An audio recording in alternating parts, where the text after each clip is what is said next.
第83分鐘，阿根廷還落後一個球。梅西站在埃及禁区中路，球從右邊做過来，那一下他沒有多带，也没有再找队友，左腳第一时間抽，球进了。阿根廷2-2埃及。你得知道，就在这场球前面，罚赌点球的也是他。第21分鐘，阿根廷最好的追平机会擺在腳下，梅西左腳推右下角，被埃及門將舒貝爾撲了出去。那一下，全場的氣都像被抽走了。可第83分鐘，還是這個人站回禁區，重新要球，重新起腳，把阿根廷從懸崖邊拉回來。梅西這一夜最狠的地方在這兒，他先掉進坑裡，再自己爬出來，還順手把整支阿根廷拽了上來。但故事到這兒還沒完，2-2那會兒其實還沒到阿根廷鬆口氣的時候，埃及沒倒，阿根廷也還沒贏。更別扭的是，這已經不是他們第一次把自己踢到牆根底。幾天前打佛得角，阿根廷3-2拖到加時，最後靠對手烏龍才過。那集咱剛聊過虛胖，不是說他沒本事，是贏法太費命。今天埃及又照着同一塊傷口踹了一腳，阿根廷的冠軍心臟還在，可這身體真不像以前那麼結實了。這場是世界杯16強，說白了，輸了當天回家，贏了才有下一輪，沒有小組賽那種這場先丟了，下場再算的餘地。阿根廷身上還掛着衛冕冠軍這塊牌子，梅西、恩佐、麥卡利斯特、勞塔羅、阿爾瓦雷斯一排，名字擺出来。賽前大多數人當然覺得埃及該被他們邁過去，可足球不是看紙面名单發獎杯，比賽在亞特蘭大的奔馳體育場踢，現場68000多人，開局一點不複雜。阿根廷拿球，埃及收着，阿根廷慢慢壓上去，埃及不跟你比控球，就等反擊，等死球。埃及最现實的辦法就是死球、角球、任意球，球一停，大家重新站位。運動戰打不過你，那就賭你禁區裡漏人、走神兒、慢半拍。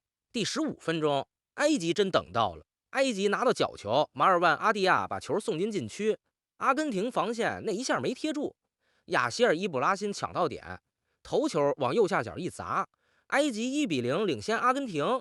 這球不能只說阿根廷倒霉，角球防守靠的就是集中力，你比人家慢半拍，人家就能把球頂進去。埃及也不是瞎蒙，他們知道自己不能跟阿根廷打对攻，所以一有死球機会，全队就把這一下當成命根子。阿根廷當時不是沒有機會把局面立刻扳回來。第19分鐘，塔利亞菲科在埃及禁區裡被哈桑放倒，裁判給了點球，禁區裡犯規，基本就是把球擺好，讓你跟門將單挑。阿根廷最需要的就是這種球，剛丟一個馬上罰進，比分1-1。埃及剛冒出來那口氣，很可能立刻被按回去。梅西站上去了，舒貝爾站在門線上，梅西左腳推右下角，舒貝爾判斷對了方向，整個人撲出去，把球擋了出來。埃及還是1-0領先。這一下對兩邊心理完全不一樣。對埃及來說，這球太提氣，門將當着全世界把梅西的點球撲出去，隊友一看，心裡馬上就不一樣了。今天不是來陪跑的，今天真能踢。对阿根廷来說，这球就沉了。你本來丟球已經急，現在隊裡最穩、名氣最大的那個人也沒罰進，後面每一腳射門都會帶着一點火氣，越想馬上解決，越容易把球踢成硬砸。阿根廷後面確實開始圍攻，麥卡利斯特有頭球被舒貝爾撲，梅西還有一腳直接任意球打在左立柱上，阿爾瓦雷斯、德保羅也都試過，還是沒把門敲開。舒貝爾這段就是埃及門口那塊石頭，梅西點球他撲，麥卡利斯特頭球他擋。阿根廷一腳接一腳，他就一下一下把阿根廷的耐心磨薄。控球率再好看，比分不動，心就会亂。上半場結束，埃及1-0領先，這個比分已經夠嚇人了。可下半場，埃及差點把戲演成更大的冷門。第58分鐘，埃及本來又進了一個，這個球不是隨便一腳蒙進去的。阿根廷壓上去之後，埃及從右路把速度打出來，哈桑往裡帶，薩拉赫在中路接應。再把球塞到左側，吉科從後面插上，趕在馬丁內斯封出來之前把球送進網裡。埃及已經開始慶祝，結果 VAR 介入，進球取消。現場逐分鐘給出的口徑是進攻發起階段前面有一次拉拽和身體接觸，裁判回看後把這次反擊倒回去吹掉。VR 就是錄像回看，簡單說場子裁判沒看清，視頻裁判再幫他倒回去看。對球迷來說，最折磨的地方就在這兒，你都跳起來了，慶祝到一半，屏幕告訴你等会兒這球還得查。更煩的是，这种球不是看最後一腳有沒有越位，還要往前查進攻是怎麼發起來的。埃及不服也就不難理解，換一般隊這時候很容易泄氣，剛以為自己要2-0領先衛冕冠軍，慶祝到一半又被拽回來，前面攒出來那股勁兒可能一下就沒了。可埃及沒散，他们還是收着，還是跑，還是等阿根廷身後的空當。第67分鐘，機會又來了，這球還有一個細節，阿根廷剛換上勞塔羅和尼科岡薩雷斯，想把進攻火力再往上堆，緊接着阿根廷拿到角球，後場自然會壓得更高。問題就出在這兒，角球沒打出威脅，埃及也反過來一腳就把空間打穿。薩拉赫先把反擊牽出來，哈桑在右路接球，面對莫利納往里切，阿根廷回追的人一時沒把線路封死。哈桑再把球送到禁區左側，穆斯塔法即刻插上，右腳推射入網。這次算埃及2-0領先阿根廷，這就不是小驚嚇了。衛冕冠軍0-2落後埃及，梅西罰丟點球，任意球中柱，阿根廷圍着打了半天，舒貝爾越撲越來勁兒。更扎心的是，第二個丟球還發生在阿根廷主動加碼進攻之後。你想進球，陣線往前推，結果身後空檔被埃及一刀插穿。你要是阿根廷球迷，那一刻心裡肯定咯噔一下，不會吧，又來？因為幾天前剛來過一次，對佛得角那場，阿根廷也是3-2，那場他們2度領先，2度被扳平，最後拖進加時，靠迪內的烏龍才過關。那時候咱們問，這支阿根廷到底是放水，還是老了，還是成績單有點虛胖了？這場埃及把問題問得更狠，你可以說阿根廷強，因為他們最後還能翻回来，可你也不能裝看不見。連續2場面對紙面明顯弱一些的對手，踢成這種生死局，說明他們已經沒有以前那種一上來就把對手摁住的壓迫感了。說到這兒，老馬先從3數到1，接下來最後11分鐘，真是本屆世界杯到現在最上頭的一段。你正好有功夫把底下那個訂閱點一下。3、2、1，得嘞，咱接着說。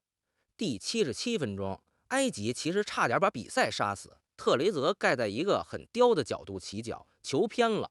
這個機會太要命了，要是進了，埃及3-0，阿根廷基本就可以收拾行李。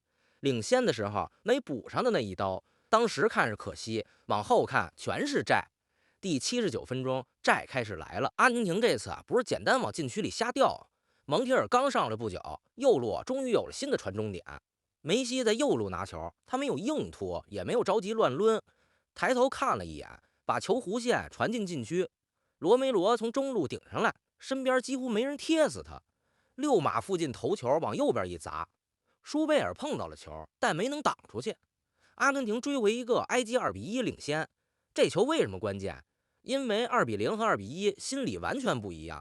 2-0的時候你要進2個才活，2-1的時候你只差1個，所有人都會覺得還來得及。埃及這時候開始往後退，你不能簡單罵他們慫。領先到第79分鐘，面前站着梅西和阿根廷，誰都會往後縮，麻煩也在這兒。你越縮，禁區前沿越擠，解圍越倉促，2點球就越容易回到阿根廷腳下。很多逆轉不是一拳打穿的，就是這麼一腳一腳磨出來的。第82分鐘，勞塔羅還有一次近距離頭球偏了，那球也是梅西做出來的。他先在右路帶吸住埃及防線，再把球挑到後點，勞塔羅頂偏，阿根廷球員爆頭。埃及也嚇出一身汗，埃及又逃過一劫，但第83分鐘逃不掉了。第83分鐘這球細節更像一連串2點球搶出來的。梅西先從右邊把球送進去，埃及沒有解乾淨，勞塔羅在左側把球重新勾回來，阿爾瓦雷斯在禁區裡墊了一下，球正好落到梅西身前。梅西出現在禁區中路，他這腳處理特別乾脆，左腳第一時間抽，球飛進球門中路偏高的位置。阿根廷2-2埃及，罰丟點球的人親手扳平。這球為什麼適合放開頭啊？因為梅西這一夜都在裡面，點球沒進，他背鍋，任意球中祝他夠倒霉。球隊0-2落後，所有鏡頭都會往他臉上懟。可大球星難就難在前面丟了人，後面還敢要球，還敢站到最擠的位置，還敢用下一腳把自己撈回來。梅西39歲了，這個年齡踢世界杯淘汰賽，體能對抗恢復哪樣都不便宜。年輕時候跑丟一次還能再追10次，現在每一次選擇都得省着用。可這一把他還是交出了一條很完整也很擰巴的線，點球被撲，任意球中柱，助攻羅梅羅，自己扳平。這條線不完美，正因為不完美，救贖味兒才足。可对埃及來說，最殘忍的地方也在這裡。他們不是被阿根廷從頭到尾按着揍死，他們真有機會贏。補時第1分鐘，埃及其實先有一次更像樣的反殺。薩拉赫想帶着隊友打一個4打3，帕雷德斯一路回追，在禁區前用一個關鍵鏟斷把球擋下來。這個球要是讓薩拉赫把最後一傳送出去，阿根廷後防就是攤開的。補時第2分鐘，埃及又來了，右路傳中進來，特雷澤蓋去搶頭球，身邊還有身體接觸，埃及球員馬上要點球。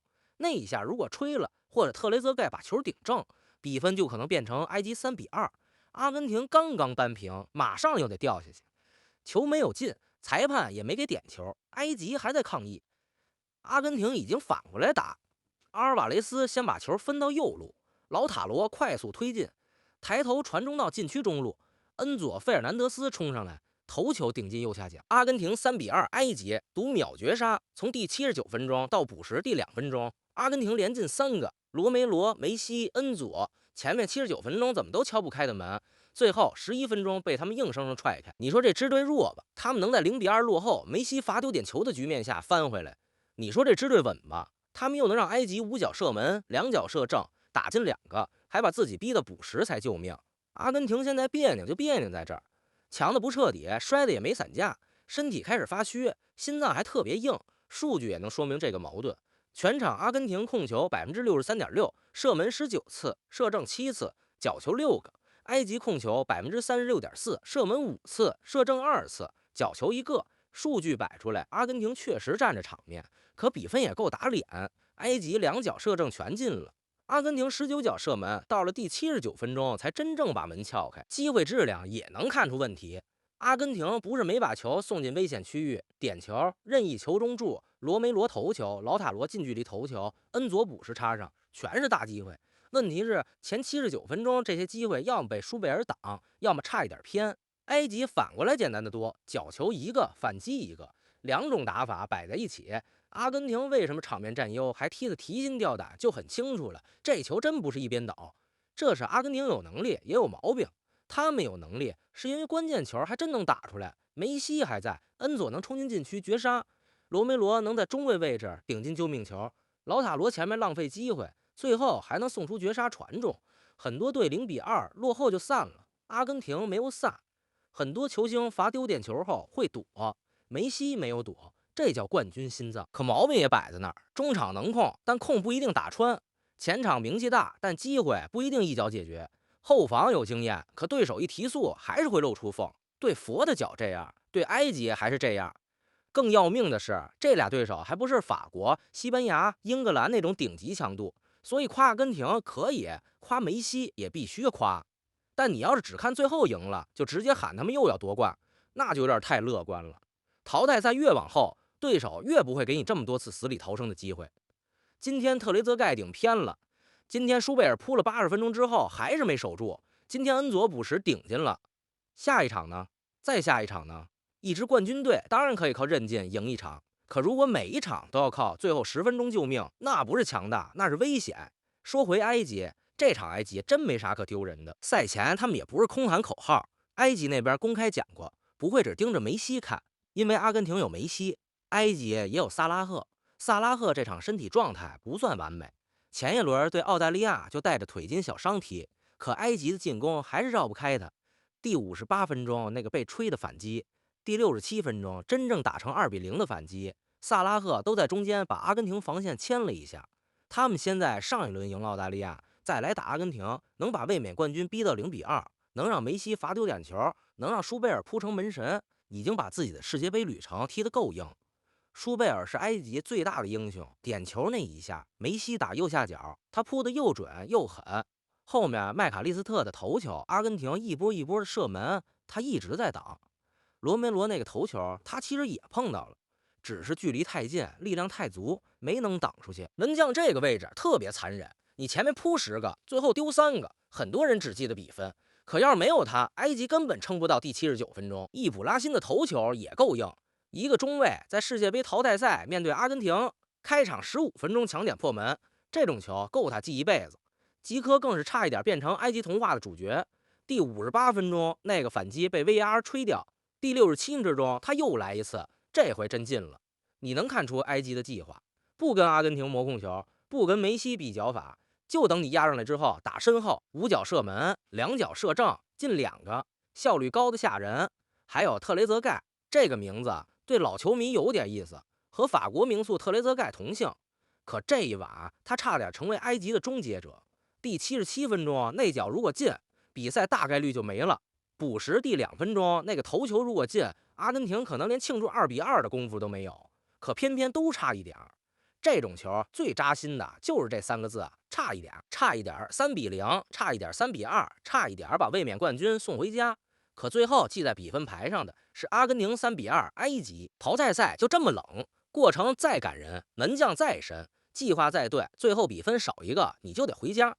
但咱不能因為埃及輸了就把他們講成崩盤，他們沒有崩盤，他们把满能打的牌幾乎都打出來了，最後輸給了阿根廷那批老冠軍的硬心臟，也輸給了自己沒能在2-0之後補上第3刀，這就夠雖敗猶榮。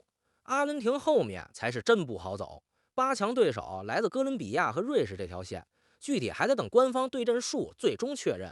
可不管誰來都不是軟柿子，如果是哥倫比亞，那就是南美熟人局。南美球隊之間太熟了，節奏、身體、犯規尺度、情緒全都不陌生。哥倫比亞這種隊最煩人的地方是他們不怕和你耗，也不怕和你撞。路易斯·迪亞斯这種速度，點一衝起來，正好會考阿根廷現在最怕的東西：回追和轉身。如果是瑞士，那是另一種難受。瑞士不一定天天上頭條，但他們紀律性強，身體結實，年輕攻擊手衝得猛。你跟他們踢，可能沒有那種特別誇張的巨星壓迫感。可每個對抗，每次2點球，每次防守落位都能把你磨得很煩。所以阿根廷球迷當然可以高興，但別太早放心。這支隊能從0-2翻回來，說明他們還活着，而且活得挺硬。可他們連續2場踢到讓人心跳停半拍，也說明衛冕這條路沒那麼平。老馬說句公道話，梅西這場該誇，一個39歲的老將，點球罰丟之後還能助攻，還能進球，還能把隊友帶回來。這不服不行，阿根廷這批人也該誇，逆風球能翻，冠軍底子還在。